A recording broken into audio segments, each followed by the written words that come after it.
कि किस तरीके से गुल्लक में पैसे जोड़कर मैंने 62 रुपये की जो संघ की उस समय निक्कर हुआ करती थी, मैंने वो संघ की निक्कर खरीदी। उसके बाद अपनी जो मुझे पार्षद की पेंशन मिलेगी, वो आधी पेंशन मैं अपने वार्ड के विकास के लिए लगाऊंगा जी।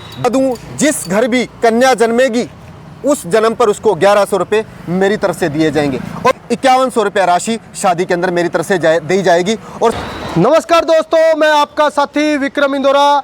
साथियों, इस वक्त मैं सिरसा में मौजूद हूं और आपको बता दें कि सिरसा में नगर परिषद के चुनाव है, वो 2 मार्च को होंगे। जी हां, 2 मार्च को नगर परिषद के चुनाव होंगे और 12 मार्च को नतीजा आएगा। और इस बार सिरसा की जनता है वो डायरेक्ट 2 वोट करेगी, क्योंकि नगर परिषद के चेयरमैन का चुनाव भी उसी दिन ही होगा। तो अपने आप में सिरसा के अंदर अगर बात करें तो सरगर्मियाँ हैं वो बढ़ चुकी हैं। इस वक्त मैं आपको लेकर के आ गया हूँ, ये वार्ड नंबर 24 का एरिया है। वार्ड नंबर 24 में कौन होगा भाजपा का दमदार खिलाड़ी? जी हाँ, इसी कड़ी में आज हम उस दमदार एक विस्फोटक बल्लेबाज से आपको मिलाने वाले हैं, जो भाजपा के संघ से लेकर के तमाम उनकी राजनीतिक पृष्ठभूमि रही है।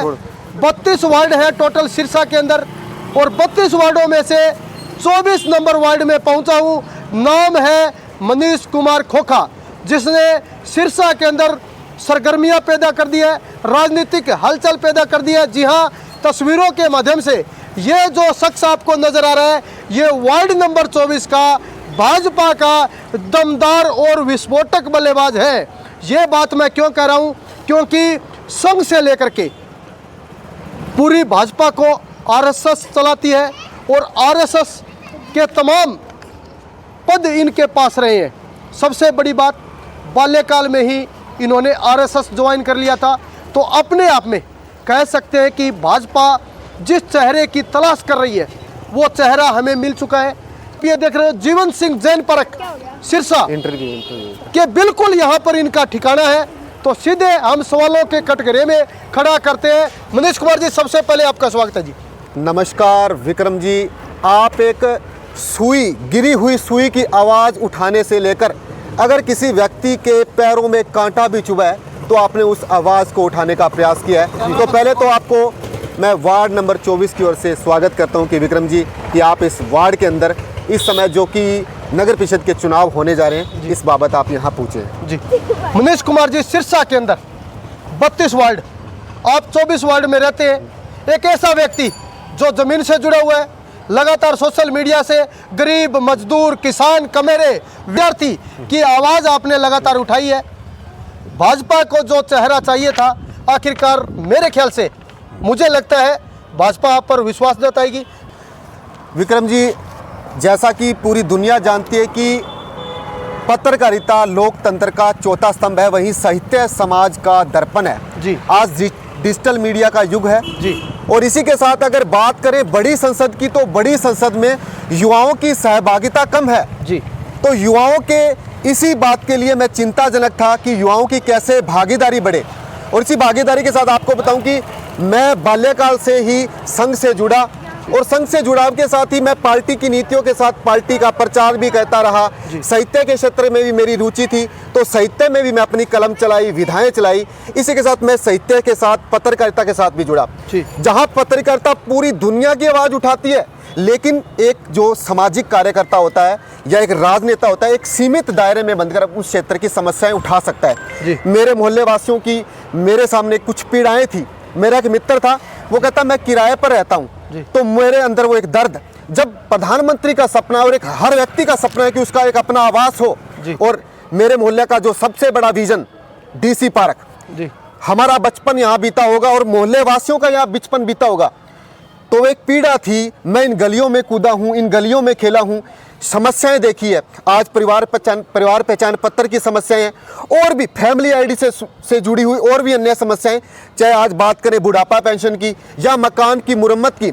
ऐसे जो समस्याएं थी, इनकी लगातार मेरे पास फ़ोन आते थे, क्योंकि विक्रम जी मैंने बाल संरक्षण क्षेत्र में भी काम किया है।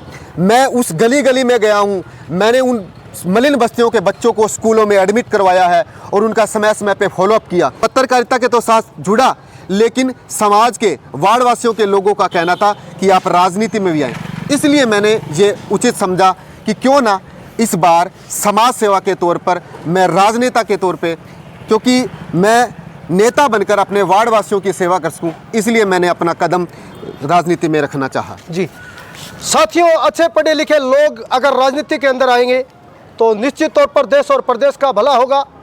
मनीष कुमार डबल MA है, ये भी अपने आप में एक बहुत बड़ी बात है कि अच्छे पढ़े लिखे व्यक्ति हैं, वो राजनीति के अंदर आ रहे हैं। मनीष जी, एक सवाल और करना चाहूँगा।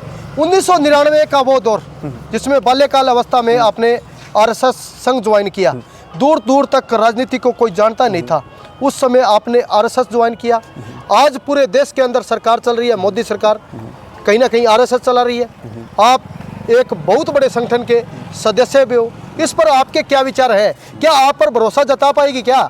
जी, मैं बाल्यकाल से विक्रम जी संघ से जुड़ा जी। उस समय जो मिट्टी की महक थी, उस मिट्टी की महक के साथ मैंने जब संघ का साहित्य पढ़ा, संघ की जो पत्रिकाएं पढ़ी, वहीं से मैं राष्ट्रीय विचारों से ओतप्रोत हुआ। और आज भी मैं बात करूं तो वसुदेव बलवंत फड़के, खुद्दीराम बोस और इसके साथ वीर हकीकत राय, उन विचारों को मैंने अपने अंदर सहेजा और इसीलिए मैं राष्ट्र प्रेम की भावना के साथ जुटा रहा। और हाँ, मैं आपको बताऊं, वो 1999 का दौर या जो मेरा संघ का दौर था, उस समय पूर्ण गणवेश में मैंने मुख्य शिक्षक के तौर पे भी संघ के अंदर कार्य किया।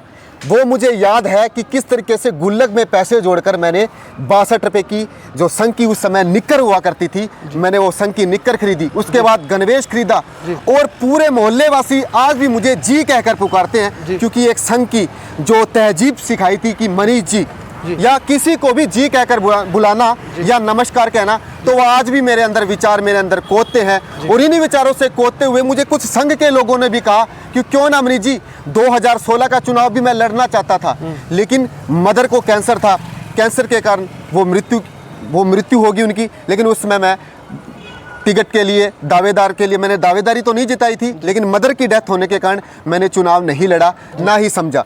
तो ऐसा मेरा ये था जो RSS का जीवन रहा। और इसके बाद मैं भाजपा से जुड़ा लगातार। 2015 से पहले मैं भाजपा से जुड़ा। भाजपा के लिए लगातार मोदी जी की योजनाओं पर आधारित कविताएं या हरियाणा सरकार की योजनाओं पर कविताएं, दिल्ली का चुनाव हो या उत्तर प्रदेश का चुनाव हो, सभी चुनाव में मैंने भाजपा के लिए बेहतर प्रदर्शन करने का कार्य किया। और अब पार्टी के सामने मैं तो अपनी झोली मांडकर अपनी यही कह रहा हूँ कि मैं अपने पार्टी की सेवा कर सकूँ, क्योंकि आज पार्टी जिस तरीके से पारदर्शी तरीके से कार्य कर रही है, और आज दिल्ली का चुनाव भी आप देख रहे हैं कि किस तरीके से दिल्ली के चुनाव में भी केसरिया रंग खिल चुका है। तो मेरी कोशिश ये रहेगी कि 24 नंबर वार्ड से मैं एक कमल का फूल खिलाकर भाजपा की झोली में दूँ। जी साथियों, एक अच्छे पढ़े लिखे होने के साथ साथ मनीष कुमार एक कवि भी है, लेखक भी है, साइकोलॉजिस्ट भी है, जिस्ट भी हो, मनोविज्ञान। हाँ जी विक्रम जी, मैंने मनोविज्ञान से भी MA किया है और शास्त्रीय संगीत गायन से भी मैंने MA किया है। मैं चाहता हूँ कि मेरे जो वार्ड का सपना है, मैं चाहता हूँ कि मेरा वार्ड आदर्श कैसे बने। मैं बच्चों के अंदर साहित्य के प्रति जागरूकता पैदा करना चाहता हूँ। जिन बच्चों के अंदर प्रतिभा है उनको एक नया टैलेंट दे सकूं, क्योंकि जो पत्रकारिता के अंदर मैंने ये सीखा है कि किस तरीके से दबे कुचले बच्चों को या जो प्रतिभा से वंचित रह चुके हैं उन बच्चों को कैसे साहित्य से जोड़ा जाए। तो मैं एक साहित्यक लाइब्रेरी भी इस वार्ड में खोलूंगा। और जो सबसे बड़ी टीस है, मैं आपको कह दूं कि DC पार्क के नवीनीकरण करने के लिए मेरे प्रयास रहेंगे। और यहाँ जो DC पार्क के अंदर DC साहब की समाधि है, वो भी एक आदर्श पुरुष थे, वो एक प्रेरणा स्रोत थे। इसलिए मैं DC पार्क का भी कायाकल्प करना चाहूँगा और हर वार्ड के अंदर CCTV कैमरे, और इसके साथ अपनी जो मुझे पार्षद की पेंशन मिलेगी, वो आधी पेंशन मैं अपने वार्ड के विकास के लिए लगाऊंगा। जी बेशक मैं आपको बता दूं, जिस घर भी कन्या जन्मेगी उस जन्म पर उसको 1100 रुपये मेरी तरफ से दिए जाएंगे। और कोई भी सामान्य परिवारजन हो, उसकी शादी में भी एक सम्मानजनक उसको सुगंध दिया जाएगा। और जो बिल्कुल ऐसे परिवार हैं जो कि जो ज़रूरतमंद परिवार हैं, उनको भी 5100 रुपया राशि शादी के अंदर मेरी तरफ से दी जाएगी। और सामाजिक संस्थाओं का भी मैं पूर्ण सहयोग करने की कोशिश करूंगा। और जो मेरे वार्ड के बच्चे हैं उनको उच्च स्कूलों में दाखिला दिलाने के लिए मैं सामाजिक संस्थाओं से सहयोग लूँगा और अपने पत्रकारिता के माध्यम से भी उनकी कहीं ना कहीं सहायता करने की कोशिश करूँगा। साथियों, ये हमारे साथ मनीष कुमार थे जो वार्ड नंबर 24 से नगर पार्षद के लिए चुनाव लड़ रहे हैं। साथियों, ये बताते हुए मुझे बहुत ही दुख भी हो रहा है कि बचपन अवस्था में ही अपने माँ बाप को खो चुके मनीष कुमार बहुत ही साधारण व्यक्तित्व के धनी है, अच्छे पढ़े लिखे इंसान हैं। कैसे व्यक्ति को चुनो जो आपके सुख दुख में काम आता है, हर पल आपकी सेवा भाव के लिए तैयार रहता है, जिनकी सोच ही सामाजिक कार्य पर आधारित हो कि न खाऊंगा न खाने दूंगा, और यहाँ तक कि मेरी जो भी पेंशन आएगी, जो भी तनख्वाह आएगी, वो भी इस वार्ड के लिए मैं समर्पित करूँगा।